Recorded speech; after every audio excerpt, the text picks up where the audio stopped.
What's up, guys? It's Spiderwolf back for another JJKPhantomparade video. So today we're gonna be going over brand new Toji that's finally coming out into the game. Before we get started though, I'd really appreciate it because if you drop a like, comment, subscribe would really help me out trying to get to 1,000 subscribers before the end of the year. But with that being said, let's get right into this. So brand new Toji is finally coming. Let's take a look, as well as a brand new recollection map and a brand new event. So we have this brand new Grand Exorcism battle, which I am acquiring a little bit late, so all this content is already available, so some of you guys may have already summoned him. We are getting at least one free tunnel for Toji, so if you guys get a little bit lucky, you get him for free. Otherwise, if you want to spend any keeps on him, you can, but we'll take a look as to whether or not he's actually worth pulling for. So he's not added to the tier list, so I'll rank him myself where I personally think he would land. But yeah, we'll take a look at exactly what he does, and then I'll let you guys know where I would personally rank him. So starting things off, he's a yellow character. He's also gonna, he's a standard mana character, so he's not limited, so that's pretty cool. Just like the last Toji though, of course, there's no curse energy, it's only physical, so no need to worry about that. So skill 1 here, Carnage at level 1, deals 176.8 melee physical damage to all enemies, so 2 hits, so that's pretty cool, AoE. And increased own combo count increases 2 counts per enemies. At level 10, you're doing 250, and then basically everything else the same. So basically just get more damage overall, but nothing like too crazy realistically. Alright, and continuing onwards, skill 2, Sharpen Fang at level 1. Of course, all of these are going to cause 0 curse energy because no Jujutsu required, because no Jujutsu energy this guy's generating. But anyways, for skill 1 here, he increases his own damage dealt by 22.4%, or by 22.2% for 4 turns, increases his own critical hit damage by 24.9% for 4 turns, and he grants himself Sharpened Fang state for 4 turns. And basically, while in the Sharpened Fang state, changes the skill effect into Pierce, so you get it. So it basically changes into a different skill, which we did see with, I want to say, with Choso, where he had a similar effect where when you do a buff, he'll get a new state, and then a certain skill will basically have a different version. That's usually a better version, and then sometimes that would triple up, and then you get like a third different version, right? Or at the very least for like a skill 3, that would have a different effect, right? And even the ultimate. But we'll take a look at what that does after we see how how much it is at level 10. So level 10, he's now increasing his own damage dealt by 25%. He's increasing his own critical hit damage by 50%, and then basically everything else is the same. Now, when you are now in the Sharpened Fang state, now we got Pierce, so this is what Pierce does.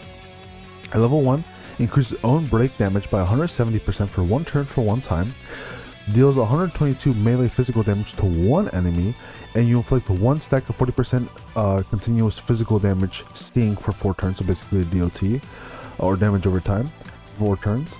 And then each stack of sting increases an additional damage by 20%. Increases own combo count by 3, which is pretty interesting. Okay, so you get DOT, break, and a decent amount of physical damage. At level 10, we're looking at 250 break damage, 200 melee physical damage to 1 enemy, and then 40% DOT over time, which is still the same. And then everything else is still the same. Okay, so honestly, not bad. That's pretty good. That's pretty cool. Okay, so some DOT, break damage, love that. Skill 3, Rapid Flurry. Level 1, deals 270 melee physical damage to 1 enemy for 3 hits, and you increase your own combo count by 1. I don't know how good this combo count exactly is gonna be. I think it is gonna be pretty good. I'm assuming the combo count is just saying that he's just gonna be doing more hits, so you technically have a chance to crit more often.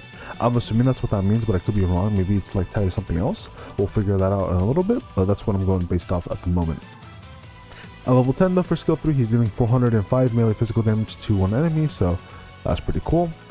For the ultimate here, the Fangs point to the strong. At level 1, deals 625 melee physical damage to 1 enemy for 5 hits.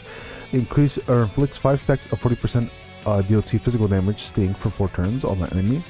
I think of course the additional damage of 20% is still the same, and he increases his own combo count by 1. At level 10, he's dealing 1,300 melee physical damage to 1 enemy, and then he's inflicting 5 stacks of DOT, and then that's basically about the same. At level 8 though, it's 1,150, and then everything else is still the same. For any of you guys are interested in level 8 as well, here you go, 375 for the skill 3, and then for skill 2, it's going to be 232 break, 182 melee physical, And then for the regular, before you get the buffed version, it's going to be 24% increased damage though, 44% crit hit damage, and then the sharpened fang is still going to be the same. One thing to keep in mind though, now that I'm thinking about this, is that you cannot stack skill 2 here. Even though it is for 4 turns, which is cool, it does immediately, basically, since it does give you sharpened fang stay for 4 turns, you're basically immediately thrown right into only being able to use skill, the new version here with the new sharpened fang state. So you are unfortunately unable to stack this up at least 3 times to get like close to almost like 100% increased damage dealt over 150 crit hit damage. You won't be getting that, right? You'll only be getting the max of 25% and 50% if it is at level 10, right? So that is a bit of a downside with this, that you can't stack that up, unfortunately. But I mean, at the same time, like, the stuff here isn't that bad, and basically you're just applying more and more DOT and inflicting more damage, right, by spamming that. Now going further on, for the combo ultimate here, deals 256 melee physical damage to one enemy, and you increase your own and then the allies crit hit damage by 30% for 3 turns. That's okay, it's not too bad. And then auto skills. So physically gifted, at the start of battle, evades single target attacks at a 20% chance, so that's kind of cool. You recover your own HP by 3.5% each turn, that's really good. You decrease your own damage received by 15%, that's also quite nice. Grants guaranteed hit immunity to self, that's pretty cool. Cannot be targeted by certain skills and statuses. If own combo count is 1 or more at the start of the turn, you increase your own physical stat by 29.5% for 1 turn, and then each count increases an additional stat by 4.5% up to 160% with 30 counts. So basically you can ramp up his physical damage that way, so that's pretty good.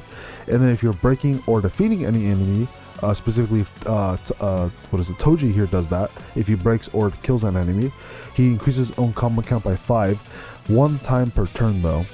And defeating an enemy with Sting won't be counted towards auto skill, so that's pretty cool. So basically another way to help get you up to those 30 counts pretty quickly, while all of these basically increase your combo count by 1 or by 3. So overall, pretty good stuff. And the combo count, yeah, literally is just so he can get more physical damage stat, but up to 160%, which is honestly not half bad. Yeah, overall, I wouldn't say this Toji is like necessarily broken, but I say it's not bad. I say for the most part, he's a pretty good yellow DPS. I want to say he's broken, but I say he's pretty good. For me, what I would put him on the tier list, I'd say he's probably a solid. I want to say he's between S and double S, but if I'm being realistic, I think it's safe to say he's probably a double S. He's probably double S tier, right? Because like, I feel like given the range between triple S to double S and also the single S, I feel like you could argue this Toji is a double S just because of the fact that he is buffing his own damage by a decent amount, right? But at the same time, right, it's not as crazy as this Gojo. It is not as crazy as this Itadori. So I'd say if anything, he's probably maybe like low double S and like high S. Is where I would put this Toji. So like, he's a pretty good character. I think he's pretty strong, but I don't think he's like super meta at all. Like, I don't think you need to go out of your way for this Toji, but he's not bad, right? He's pretty good. I'd say for the most part, he's pretty good, not bad. But I wouldn't say he's not necessarily broken. I mean, if anything, he's like very similar to OG Red Toji, right? With a lot of stuff that this OG Toji did. Granted, he did a bit more stuff with the whole debuffs that he does and all that, and removing buffs and all that. So this Toji does way more, right? Compared to yellow Toji here, which doesn't nearly do as much. So I'd say, given that's the case, and since he's not doing too much other than giving himself, like, applying DOT, increasing his own physical damage to 160%, but at the same time he does have all these really nice buffs here, right? Like evasion, he heals himself, he reduces his own damage, guaranteed hit immunity to self, which is pretty cool. I think with all that being said, I think I'll just put him in S. Like, high tier. I mean, then again, like, he's way better than all these characters. Yeah, you know what? Yeah, no, double S. I'd say bottom of double S, but he's double S. That's where I would put him. I would put him in double S. Just because, like, if we look at like who's in S tier, right? He's for sure better than all these characters. I can say that. I feel like he's way better than all these characters. So I put Toji, yellow Toji, in double S. Not super high up in the double S, but I say at least he is in double S. So that's where I would rate him. But overall, if he's worth summoning for, I don't think he is, but I think he's not a bad character to pull for if you really like Toji, right? Like, he's not bad, especially if you do need yellow DPS, but at the same time, there's other pretty good options, especially this Gojo here, who's not free necessarily, but a lot easier to grab nowadays, right? But yeah, anyways, let's go to the recollection. So we have Fleeting Warmth here. This is the gacha one. Of course, it's only physical. And then basically when you do ultimate only, you increase your own physical stat by 80% for one turn, one time. That's very strong for on a 5-turn cooldown, which is also very huge. If you have it at one dupe, when your HP is under 70%, you grant yourself guaranteed hit status, which Toji kind of already gives himself, so I mean, I guess that's cool. And then at 3 dupes, you get 85 physical damage buff. So honestly, quite a strong recollection bit, not gonna lie. The dupe 1 passive that you get, not that crazy, but 85% physical damage is quite strong. It's quite strong. And then it being on the ultimate, no biggie, no problem. I mean, to be honest, like, the ultimate's usually where you're going to be using the recollection bit for 90% of the time anyways, unless it's like a support one. So, and it's a 5-turn cooldown.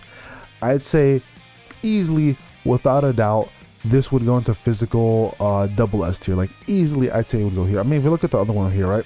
This one's literally the same thing. Physical when you do the ultimate, and then just the passive is like a little bit different, right? And it's a little bit better, right? But I'd say easily, the Toji recollection bit is easily double S tier for physical. It's really, really good. So if you guys do get it off the free multi, consider yourselves lucky, because that is a really strong recollection bit. And I would honestly recommend to MLB it, because it is quite strong for the 85% physical damage buff. Very, very good.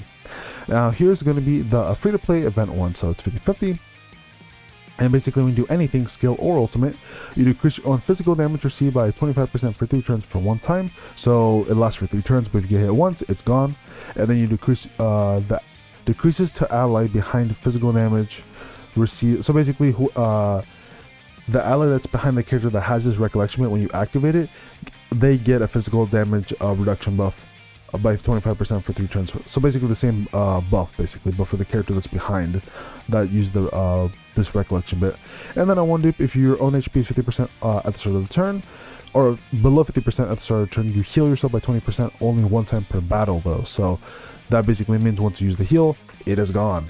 And then if you do have it at MLB, you're getting a 30% damage reduction a 30% damage reduction buff from physical. So it's not too bad, I guess. It's also on an 8-turn cooldown. I'd say this one is it is for sure a support one, and I'd say this is probably like A to not even on the tier list anymore.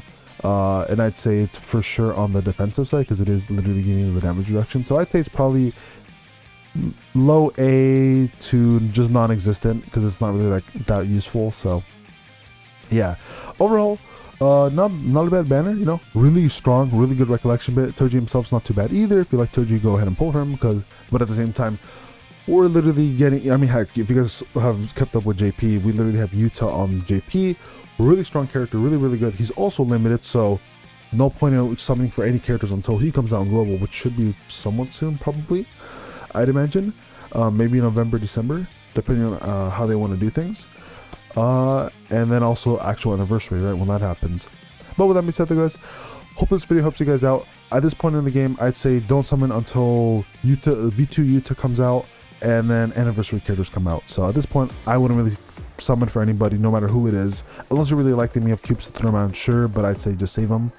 And yeah, with that being said, I hope this video helps you guys out. Good luck with you guys summons, especially the free one, and I'm gonna see y'all later. Peace and take care, everybody.